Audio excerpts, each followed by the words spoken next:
Hi, this is Micah from Music Mastery, and today we'll be talking about playing in the Altissimo register of the clarinet. Previously, we talked about playing in the clarion register, which is from this B up to this C. So notes with the register key, the lower notes with the register key. And now we're going to talk about playing the higher notes with the register key, which is the Altissimo register, everything above the C, so C sharp and higher. And so just like playing notes in the clarion register, there are four things that we need to especially think about to play notes in the Altissimo register. And we discussed these in detail in the previous video on playing notes with the register key. But they are tongue position, so having a tongue that's high in your mouth like you're saying E, and then having a flat chin.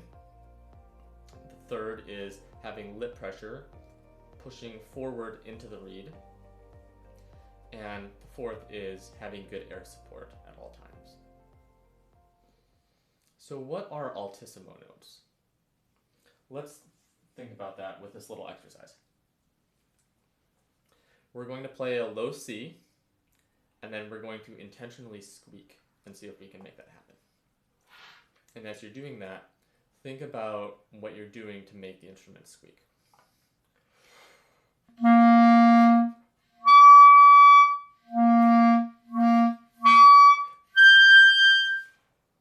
Okay?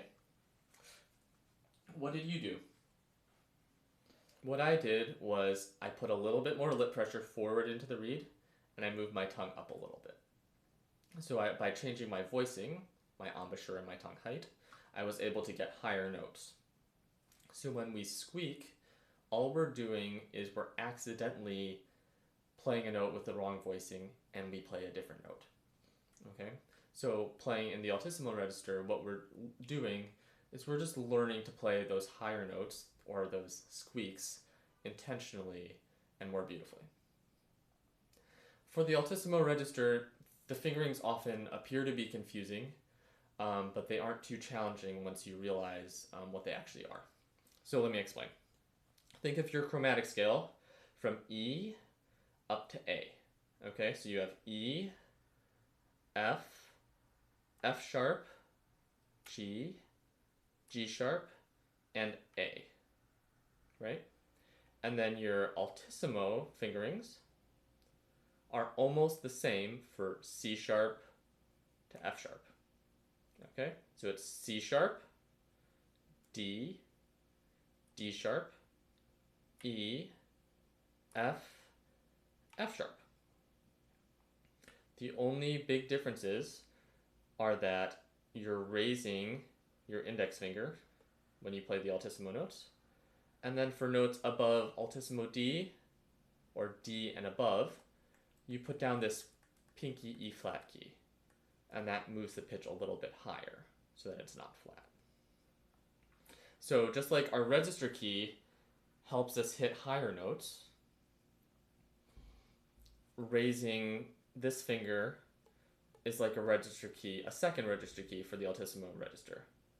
We play the same fingerings, and then we raise this finger, and it gives us higher notes. Okay? So let me show you what would happen. I'm going to play A, or my low A, chromatic scale up to D, and then I'm going to add the register key, and that's going to let us play higher notes, up E to A, and then I'm going to lift this finger and play C sharp up to F sharp. Okay? And so you're going to see how, as we add the register key, we jump in pitch up to the clarion register, and then as we lift our finger, we jump in pitch again up to the altissimo register. So here goes, starting on low A.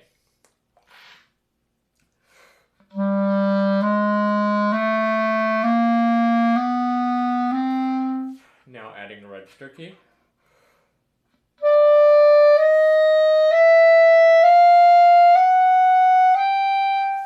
Now lifting my first finger, and then adding the E flat key once we get to the second note, the D.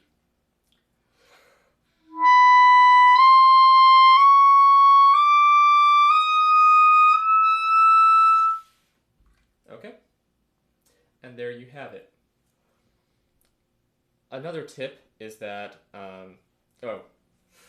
one thing to mention is that we never play C sharp with this E flat key down, because that will make it far too sharp. So just whenever you play C sharp, make sure your pinky is always off the key, or rather not pressing it down. Okay?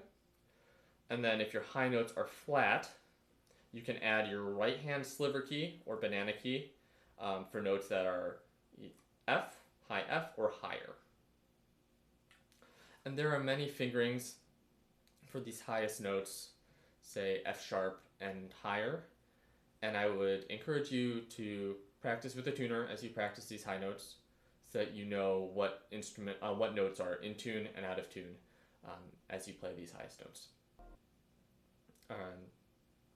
Which fingerings work best for your instrument in terms of pitch. And finally, don't feel the need to play too loudly. You will be heard because high pitches are heard easily. So don't feel like you have to force your sound to make sure that the audience hears you. Alright, that's it for today, and I hope this video was very helpful to you. If you're enjoying these videos, make sure to encourage your friends in band to join MusicMastery.band so that everyone in your section can learn about music fundamentals and have their parts mastered for the next rehearsal. Remember, you get 3 requests per month as a member. We are looking forward to helping you master your next piece of music.